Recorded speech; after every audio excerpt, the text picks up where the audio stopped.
बाबा जी की प्यारी साध संगत जी, सभी को प्यार भरी राधा स्वामी जी। आपसे विनती है, सत्संग को शुरू से लेकर अंत तक जरूर सुनिए। बाबा जी की प्यारी संगत जी, बह सुबह अमृत वेले जो सदगुरु के प्यारे हैं, तो उनको उठने के बाद क्या करना चाहिए? तो भाई, सबसे पहले ये जान लेना चाहिए कि सदगुरु के प्यारों को सुबह सुबह अमृत वेले में, जिसे ब्रह्म मुहूर्त भी कहते हैं, तो उठ जाना चाहिए। क्योंकि यह जो समय होता है, तो यह आलस्य से भरा हुआ होता है। क्योंकि इस समय में हमें बहुत नींद आती है और गहरी नींद आती है। इसीलिए इस पहर के अंदर कोई उठना नहीं चाहता है। लेकिन याद रखना कि परमार्थ में अगर उन्नति पाना चाहते हो, तरक्की पाना चाहते हो, तो फिर इसी पहर में उठना होगा। क्योंकि परमार्थ में उन्नति भी इसी पहर में ही मिलती है। इस पहर में किया गया सिमरन भजन नाम की कमाई, नाम की भक्ति, और पूरे दिन में की गई भक्ति में जमीन आसमान का फर्क है। इसलिए हमें इस पहर में, यानी सुबह सुबह अमृत वेले, सबसे पहले यही करना है कि हमें उठ जाना है, बिस्तर को त्याग देना है और रोजाना उठना है। और हर रोज पॉजिटिव एनर्जी के साथ उठना है। यानी कि हमारे अंदर जो विचार है, उन्हें त्याग कर पॉजिटिव विचारों के साथ उठना है। अपने विचारों के अंदर हमें ताजगी का अनुभव करना चाहिए और हमें यह संकल्प करके उठना है कि आज इस समय में हम सारी जिंदगी जी लेंगे। और हमें अपने अंदर से दुनियादारी के विचारों को, शक्लों को, पदार्थों को निकाल कर उठना है। दुनियादारी के विचार हमारे अंदर नहीं होने चाहिए।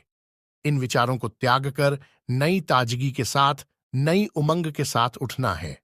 क्योंकि जब भी हम उठते हैं, जब भी हमें सुचेत होते हैं, तो हमारे अंदर दुनियादारी के विचार ही चलते रहते हैं। एक जिम्मेवारी, दूसरी जिम्मेवारी, फिर तीसरी जिम्मेवारी। इसी तरह हमारा सारा दिन ही ये विचार हमारे अंदर चलते रहते हैं। इसलिए इस समय हमें इन संसार के विचारों को त्यागने का बार बार संकल्प करना है कि जो कुछ भी है वह परमात्मा है, और हमें अपने विचारों में केवल अपने सतगुरु को याद रखना है। इसलिए पूरे पक्के इरादे के साथ सुबह सुबह उठें और ये इरादा बना लें कि आज हम सिमरन भजन को पूरा पूरा समय देंगे। ऐसे अच्छे विचारों के साथ सुबह सुबह अमृत वेले में जरूर उठ जाएं। क्योंकि परमात्मा विशाल है और सतगुरु जानी जान है। उनकी महिमा अपरंपार है, इसलिए उनसे कुछ भी छिपा नहीं है।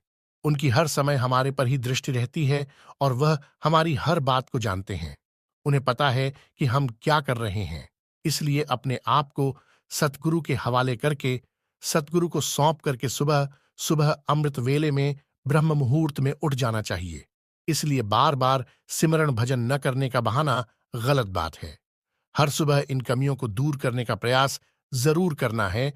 क्योंकि हमारा मन नहीं चाहता कि हम सिमरण भजन करें, भजन बंदगी करें, उस परमात्मा की भक्ति करें।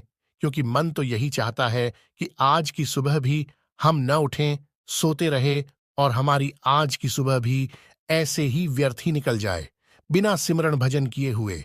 इसलिए याद रखना कि अगर हमने सुबह सुबह अमृत वेला में सिमरण भजन किया, उस परमात्मा को याद किया, सतगुरु को याद किया, तो फिर सारा दिन ही हमारा बहुत ही अच्छा गुजरता है। जब हम सुबह सुबह उठते हैं, तो चिड़िया गीत गा रही होती है और हर तरफ का वातावरण बहुत ही मनमोहक होता है। इसीलिए अपने अंतर में उतरो और उन खूबियों के बिखरे हुए फूलों को इकट्ठा करो और आज की इस सुबह का पूरा पूरा आनंद लो, पूरा पूरा लाभ उठाओ। इसलिए उठकर बैठ जाओ और भक्ति में और अपने अंतर में उतरो और इस क्षमता को मजबूत करो, जो हमें हर मुसीबत, हर मुश्किलों से, हर तरह की परेशानियों के साथ हमें लड़ने में हमारी सहायता करती है। और हम अपने अंतर में उतरकर कैसे देख सकते हैं? तो भाई, केवल सिमरण भजन के द्वारा ही हम अपने अंतर में उतर सकते हैं। और वह मजबूती व शक्ति भी हमें इस सिमरण भजन के द्वारा ही मिलती है। हम जब कैसे न कैसे दुनिया के धन दौलत इकट्ठी कर लेते हैं, तो फिर इकट्ठी करने के बाद हमें उसे छिन जाने का डर लगा रहता है, चोरी हो जाने का डर लगा रहता है। और इसी चक्कर में हमें फिर रात को नींद भी नहीं आती, दिन में चैन भी नहीं आता। लेकिन जो उस परमात्मा से प्यार करते हैं, सद्गुरु के हुक्म में रहते हैं और अपने अंदर उतर कर देखते हैं, तो फिर इस समता को सिमरण भजन द्वारा, नाम की कमाई द्वारा वह दूर कर देते हैं। क्योंकि उन्हें अपने अंतर में सद्गुरु की मौजूदगी का एहसास होने लगता है। इसीलिए एक सुबह ऐसी भी होगी जब हम नहीं होंगे, और यह तो सभी को मालूम है। और हमारी आत्मा ने किसी और वस्त्र को ढूंढ लिया होगा। और अगर आज की सुबह हमें मिली है सतगुरु की कृपा से, तो फिर क्यों ना हम इस सुबह का सही से उपयोग करें। बुरी आदतों को छोड़कर और सिमरण भजन न करने का बहाना छोड़कर पूरी शिद्दत के साथ, पूरे संकल्प और पूरी आस्था के साथ सिमरण भजन करने में लग जाएं। मगर हम ऐसा करते नहीं हैं, पर यह हमें रोजाना करना चाहिए। हर दिन ही मुस्कुराने, प्रसन्न रहने का और खुशियों को बिखेरने का अपने आप से संकल्प करना चाहिए और हमेशा खुश रहना चाहिए। जो मालिक ने हमें दिया है, कारोबार, घर परिवार, अच्छी सेहत, तो इसके लिए उस परमात्मा का शुक्रिया अदा करना चाहिए। सतगुरु का शुक्रिया अदा करना चाहिए कि शुक्र है दाता तेरा, शुक्र है जो कुछ भी दिया है, हम उससे ही संतुष्ट हैं। आपने बहुत कुछ दिया है, क्योंकि हम अपने बारे में क्या सोचेंगे, वो तो हमारे बारे में हमसे भी अच्छा सोचता है। इसलिए भाई, सुबह सुबह अमृत वेला में उठकर परमात्मा का धन्यवाद करना चाहिए और पूरी सच्चाई के साथ, निष्ठा के साथ सिमरण भजन करना चाहिए। क्योंकि जो आज की सुबह है, परमात्मा ने हमें एक और मौका दिया है अच्छा बनने के लिए, तो हमें भी इस मौके को जाया नहीं जाने देंगे। इसलिए हम आज जरूर सिमरण भजन करेंगे, नाम की कमाई करेंगे, सतगुरु के हुक्म में रहेंगे, सतगुरु की आज्ञा का पूरी तरह से पालन करेंगे और पूरी ईमानदारी के साथ सिमरण भजन करेंगे। नाम को जपेंगे और नाम के साथ मन को जोड़ने की कोशिश करेंगे। जैसे हमारा मन हर वक्त ही भटकता रहता है, तो इसे हम सिमरण भजन में लगाएंगे और परमात्मा के नाम के साथ जोड़ने की कोशिश करेंगे, ध्यान में उतरेंगे और भजन को पूरा समय देंगे और परमार्थ में उन्नति प्राप्त करेंगे। इसीलिए ध्यान रखना कि हम अगर कोई छोटी से छोटी गलती भी करते हैं, तो फिर वह परमार्थ के रास्ते पर हमारे लिए बहुत बड़ी बाधा उत्पन्न करती है। और वह कैसे पता चलता है? जब हम सिमरण करने बैठते हैं, भजन करने बैठते हैं, तो फिर उस समय हमारा मन सिमरण भजन में नहीं लगता है।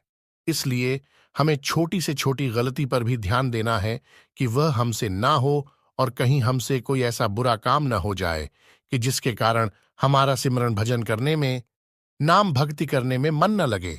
इसलिए हर सुबह अमृत वेले ब्रह्म मुहूर्त में उठना है और अपने आप को पहचानना है कि मैं कौन हूं। मैं परमात्मा का एक अंश हूं और वह परमात्मा मेरे अंदर बैठा हुआ है और परमात्मा ने सद्गुरु के रूप में मुझे अपने आप खुद को पहचानने की शक्ति बख्शी है। इसलिए खुद को पहचानना जरूरी है। और जब सुबह सुबह सिमरण करते हैं, भजन करते हैं, हम अपने आप को जब निहारते हैं, तो हमारी खुद से पहचान होती है और यह पहचान परम है। ध्यान रखना, यह पहचान सत्य है, क्योंकि व्यक्ति अपने आप को एकांत में ही पहचान सकता है और अपने आप को पहचानने के लिए यह सुबह सुबह का वक्त, अमृत वेले का वक्त, ब्रह्म मुहूर्त का वक्त ही लाभदायक है। इसलिए हर सुबह अमृत वेले में उस सच्चे परमात्मा की सच्ची भक्ति करो, क्योंकि हमारा सच्चा मित्र केवल हमारे सतगुरु ही है, सच्चा शब्द ही है, सच्चा नाम ही है। इसलिए सच्चे परमात्मा को हर समय याद रखना चाहिए। और फिर चाहे इस दुनियादारी के सभी रिश्ते नाते छूट जाएं, पूरी दुनियादारी ही छूट जाए, लेकिन कभी भी सतगुरु का नाम, सतगुरु की भक्ति ना छूटे। हर सुबह यही संकल्प करना चाहिए।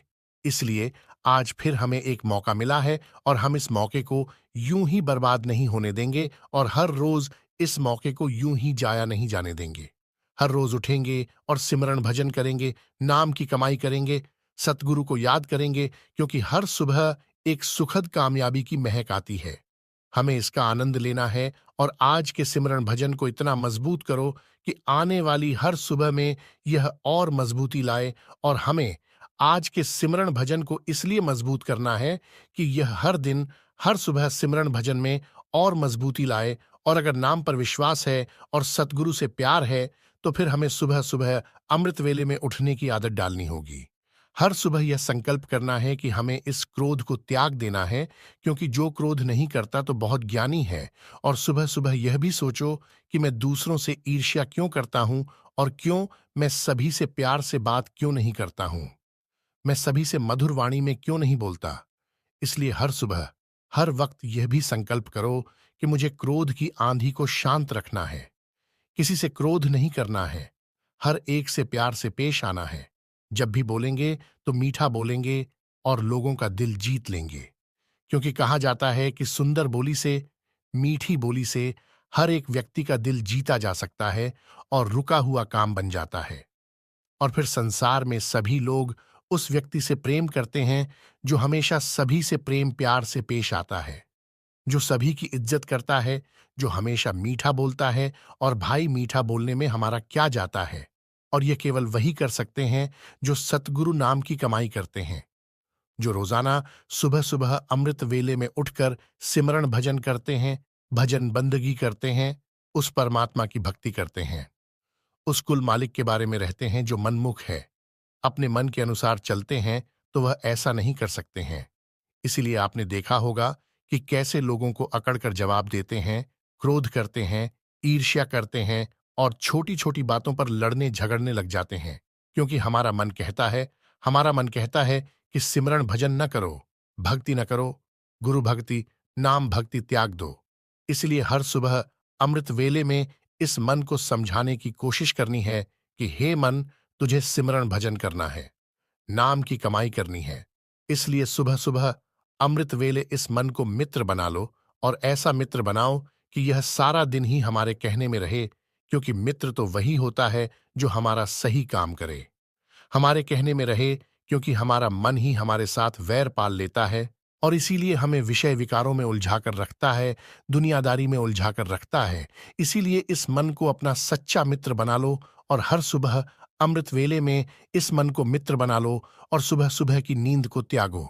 इस आलस्य को छोड़कर उठ जाओ, क्योंकि सुबह अमृत वेला हम सभी का इंतजार कर रहा है और सतगुरु इस समय में हमारा इंतजार करते हैं कि मेरा प्यारा उठेगा और सिमरण भजन करेगा, नाम की कमाई करेगा, क्योंकि उस समय में हमारे सद्गुरु भी उसी नाम की भजन बंदगी कर रहे होते हैं जो उन्होंने हमें दिया है, जो सद्गुरु के प्यारे हैं, जो सद्गुरु से प्रेम करते हैं, जो अपना सब कुछ सद्गुरु को सौंप चुके हैं, जो सद्गुरु के भाने में रहते हैं, तो उनको सुबह सुबह अमृत वेले में उठ जाना चाहिए। यही उनका सबसे पहला काम है कि उनको इस समय उठ जाना चाहिए और उठने के बाद सद्गुरु का धन्यवाद करके फिर सिमरन भजन में बैठ जाना चाहिए। और ऐसा रोजाना करना चाहिए, बिना नागा करना चाहिए। और जिसने यह कर लिया तो फिर उसका तो बेड़ा पार ही समझो। फिर उस पर सद्गुरु की परमात्मा की दया मेहर हमेशा बनी रहती है। साध संगत जी, सिर्फ लेना और लेना ये स्वार्थ है, और लेना और देना ये व्यापार है, और सिर्फ देना और देना तो ये प्रेम है।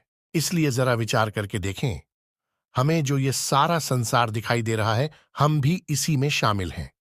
तो हम व्यापारी हैं, प्रेमी नहीं हैं। इसलिए साध संगत जी, ये वाणी कहती है कि जब कुछ मिलेगा, ये जो हमारे संबंध बने हुए हैं आपस में, तो जब तक कुछ मिल रहा है तो तब तक संबंध है, और जब मिलना बंद हो गया तो संबंध खत्म हो जाएंगे। और फिर चाहे कोई भी है, चाहे पति पत्नी हो, चाहे बच्चे माता पिता, जब तक उनको कुछ मिल रहा है, जब तक आप उनकी जरूरतें पूरी कर रहे हैं, तो आपके उनके साथ संबंध बने हुए हैं। और आप आज उनकी जरूरतें पूरी करनी बंद कर दो, कल से झगड़े शुरू हो जाएंगे। इसलिए इस गलत फहमी में मत रहना, ये हमारा प्रेम नहीं है। प्रेम तो केवल गुरु और शिष्य के बीच में होता है, और जिसे हम प्रेम समझते हैं तो वो मोह है। इसलिए सिर्फ लेना और लेना स्वार्थ है, और लेना देना व्यापार है, और केवल देना ये प्रेम है। एक बहुत ही प्यारी घटना श्री कृष्ण जी के समय की है। श्री कृष्ण जी बैठे हुए हैं, दरबार लगा हुआ है, और सेवादार उनको पंखी कर रहा है। और फिर अचानक ही सेवादार ने अपने आप को जोर से छांटा मारा। उस सेवादार ने, जो कृष्ण जी को पंखा कर रहा था, तो उसने अपने आप को जोर से छांटा मारा। और फिर कृष्ण जी उसकी तरफ देखकर मुस्कुराए और खड़े हुए और उसे अपने गले से लगा लिया। और ये सब कुछ सारा दरबार देख रहा है, मगर बात किसी के समझ में नहीं आई कि हुआ क्या है। सेवादार ने अपने आप को चांटा क्यों मारा? चलो वो तो ठीक है, मगर कृष्ण जी ने उठकर उसे गले से क्यों लगा लिया और इतना प्रेम किया, तो ये किसी के भी समझ में नहीं आया।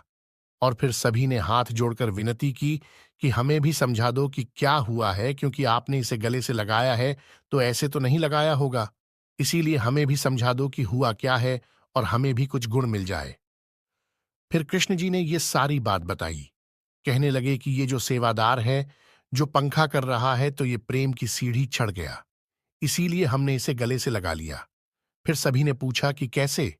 फिर कृष्ण जी कहने लगे कि इसका काम है हमें पंखा करना, कि हमें गर्मी न लगे। पंखा कर रहा है, सेवा कर रहा है। फिर सेवा करते करते हमारे दर्शनों में ऐसा खो गया। कुछ क्षणों के लिए दर्शन करते करते प्रेम में खो गया और पंखा करना भूल गया, केवल कुछ क्षणों के लिए। और फिर जब इसको याद आया तो इसने अपने आप को चांटा मारा कि तेरा क्या काम है कि तू अपनी सेवा छोड़कर दर्शनों का रस ले। इसलिए साध संगत जी गहराई को पकड़ना कि उसने कोई अपराध या पाप नहीं किया, दर्शनों के रस में खो गया, मगर उसे ज्ञान था कि सेवा का मतलब है देना लेना नहीं। अपने मन को समझाता है कि तुझे किसने ये हक दिया कि तू दर्शनों का रस ले, क्योंकि तेरे दर्शन के रस लेने की वजह से भगवान कृष्ण जी को थोड़ी देर के लिए गर्मी लग गई।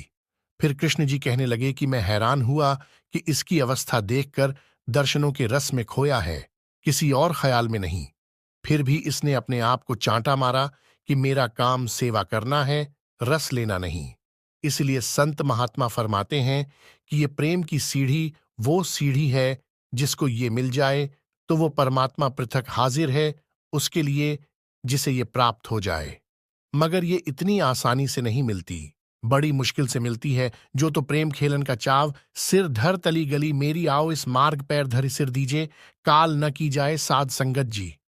बाणी हमें समझा रही है कि अगर प्रेम का खेल खेलना है तो फिर सिर अपनी तली पर रखकर चलना होगा, क्योंकि अगर इस रास्ते पर पांव रखना है प्रेम के रास्ते पर, तो फिर सिर देने में भी एक सेकंड मत लगाना, सोचना मत। इसलिए प्रेम को समझो केवल देना और देना, कुछ उम्मीद ना हो वापसी की। दो तरह की नींद होती है, एक तो शारीरिक इसकी बात की है और एक होती है आत्मिक नींद, जो जन्मों जन्मों से सोए हुए हैं उस परमपिता परमेश्वर के प्रेम से बिछुड़कर। और एक शारीरिक नींद, जैसे कोई अमृत वेले में जाग रहा है और नाम का स्मरण कर रहा है, नाम भक्ति में बैठा हुआ है, नाम का रस ले रहा है, और फिर उसे नींद आ जाए और फिर जब आंख खुलती है तो सुबह हो चुकी है। और फिर उसके मन की अवस्था देखो, उस परमात्मा से बिछुड़ गया मैं। फिर उसके मन की अवस्था केवल वही जानता है। इसलिए साध संगत जी, ये प्रेम की दात इतनी बड़ी बात है कि इंसान के पिछले किए हुए पाप तो खत्म हो जाते हैं और आगे पाप करने के लायक नहीं रहता। वो पाप कर ही नहीं सकता, उसकी इतनी समर्था ही नहीं रहती कि वो पाप कर सके, कोई गलत काम कर सके। और उसकी वजह है, अब जैसे किसी दुकान में जाते हैं या किसी मॉल में जाते हैं तो सामने लिखा होता है कि सीसीटीवी कैमरा आपको देख रहा है। इंडिया में तो लिखा होता है कि सावधान आप कैमरे की निगाह में हो, और फॉरेन कंट्री में बड़े ही प्यार से लिखा होता है स्माइल वी वॉचिंग, मुस्कुराइए, हम आपको देख रहे हैं। भाव तो डराना ही है। और फिर जैसे ही हमें पता चलता है कि कैमरा लगा है तो हम सावधान हो जाते हैं। हर कोई सावधान हो जाता है, सामने कैमरा लगा है, कोई गलत हरकत की तो पकड़े जाएंगे। इसी तरह प्रेम उस अवस्था का नाम है। इसमें इंसान की वो अवस्था हो जाती है कि हर समय हर पल उसे लगता है कि परमात्मा उसे देख रहा है। ऐसी प्रीत करो मन मोरे, आठ पहर पर जानो मेरे, सो सतगुरु प्यारा मेरे नाल है, ये अवस्था हो जाएगी।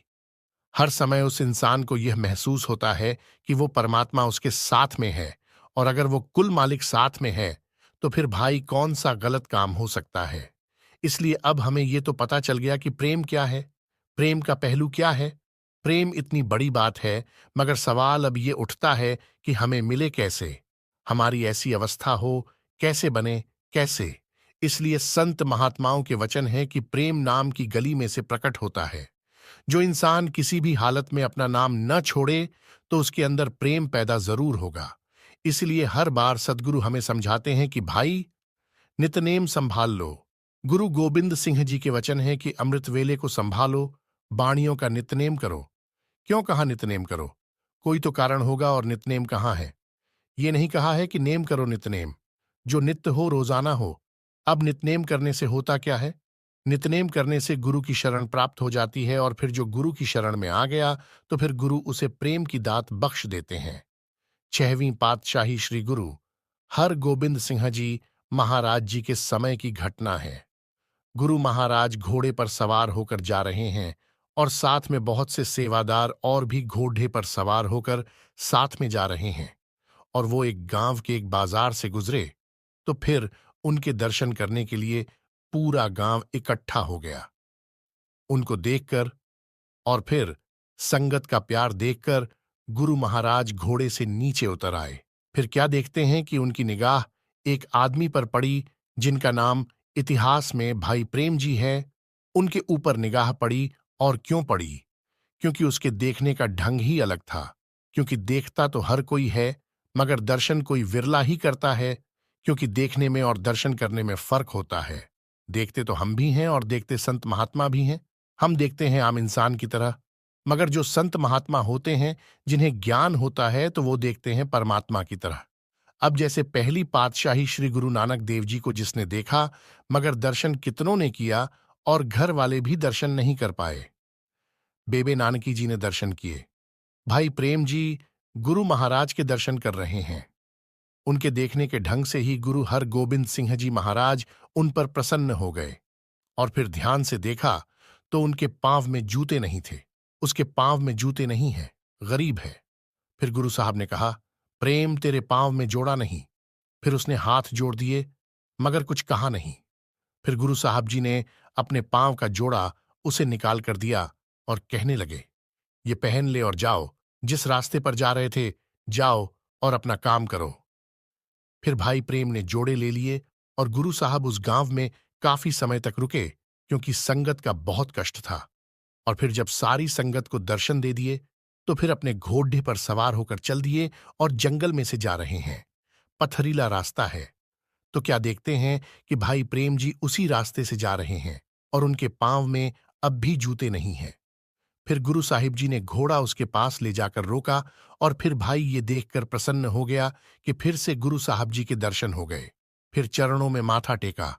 फिर गुरु साहब बोले कि तू फिर बिना जूतों के नंगे पांव, पथरीला रास्ता है और तुझे हमने जोड़ा दिया है आपको पहनने के लिए। फिर भाई प्रेम जी ने बड़ा ही प्यारा जवाब दिया कि हे सच्चे पादशाह, आपके चरणों का जोड़ा मैं पहनूं? ये जो मेरे सिर के ऊपर गठड़ी रखी हुई है, तो उसमें आपका जोड़ा है। मेरी क्या हैसियत कि मैं आपके जोड़े पहनूं? उस जोड़े को मैंने कपड़े में लपेटकर अपने सिर पर रखा है, और मैं तो इनको घर में जाकर ऊंचे स्थान पर रखूंगा। आपने मुझे इतने प्रेम के साथ दिए हैं। फिर गुरु साहब जी घोड़े से उतरे और अपने सेवादार से कहकर दूसरा जोड़ा मंगवा दिया। इस बार अपना नहीं दिया और कई तरह की निशानियां उसे प्रेम से दी, और आखिर में वचन किए उसे गले से लगाकर कि भाई प्रेम, तेरी श्रद्धा देखकर तुझे प्रेम की दात देते हैं। जा, आज के बाद तुझे हर एक जीव में, हर जीव जंतु में परमात्मा की ज्योत दिखाई देगी। जा जगत की सेवा कर। इसलिए साध संगत जी, बहुत बड़ी बात है। उसे वो अवस्था दे दी जो भाई कन्हैया जी की थी। कन्हैया जी की शिकायत लेकर आए थे ना गुरु गोबिंद सिंह जी महाराज के पास कि ये दुश्मनों को पानी पिलाता है। हम बड़ी मुश्किलों से दुश्मनों को मारते हैं, और ये जाकर पानी पिलाकर फिर से जीवित कर देता है, लड़ने के लायक कर देता है। और गुरु गोबिंद सिंह जी महाराज तो अंतर्यामी है, सब जानते हैं। बुला लिया फिर भी समझाने के लिए कि किस अवस्था में है। भाई कन्हैया जी कहने लगे कि भाई, तेरी शिकायत आई है, तू दुश्मनों को पानी पिलाता है। फिर भाई कन्हैया जी ने हाथ जोड़कर कहा, सच्चे पातशाह, मुझे नहीं पता कौन दुश्मन है कौन मित्र है। पानी मांगता है तो मैं उसे पानी पिला देता हूं। आप पानी मांगते हो तो मैं पिला देता हूं। मुझे नहीं पता कौन मित्र और कौन दुश्मन। फिर गुरु गोबिंद सिंह जी महाराज ने गले से लगा लिया, और अवस्था क्या है कि हर वन में गुरु गोबिंद सिंह जी महाराज दिखाई दे रहे हैं कि गुरु गोबिंद सिंह जी महाराज पानी मांग रहे हैं। और फिर उस समय गुरु गोबिंद सिंह जी महाराज ने मलम दी कि अगर मुझे चोट लगी हो तो मुझे मलम भी लगा देना। इसलिए ये है प्रेम की अवस्था। मिली किसे गुरु गोबिंद सिंह जी महाराज ने भाई प्रेम को कैसे दी? कहने लगे, तेरी श्रद्धा पर हम प्रसन्न हो गए हैं। जो सदा कर दे गुरु तारणहार, जो श्रद्धा से जाएगा गुरु पार उतार ना पार, जो श्रद्धा कर दे गुरु पार तारणहार। हम ये सत्संग क्यों कर रहे हैं, ये साखियां क्यों सुन रहे हैं? एक यही वजह कि अपने आप को घर में जाकर टटोला करो कि आज सत्संग करके आए हैं। क्या गुरु के प्रति श्रद्धा बनी? और अगर गुरु के प्रति श्रद्धा, प्रेम, विश्वास बढ़ा, तो समझ लेना कि सत्संग करके आए हैं। वरना टाइम पास करके आए हैं, इसलिए कर रहे हैं कि श्रद्धा बन जाए, और श्रद्धा बन गई। गुरु की शरण प्राप्त हो जाएगी, और गुरु की शरण प्राप्त हो गई तो फिर प्रेम की दात मिल जाएगी। और फिर एक दिन भी नाम का सिमरण भजन किए बिना नहीं जाएगा, और फिर तो हर कोई सुबह सुबह उठकर अमृत वेले को संभालेगा, चाहे फिर वो घर पर हो या सफर पर हो, कहीं भी हो। आज की यह सत्संग अगर आपको सच में अच्छी लगी तो कमेंट में राधा स्वामी जरूर लिखिएगा और साथ साथ अपने शहर का नाम भी जरूर लिखिएगा, राधा स्वामी जी।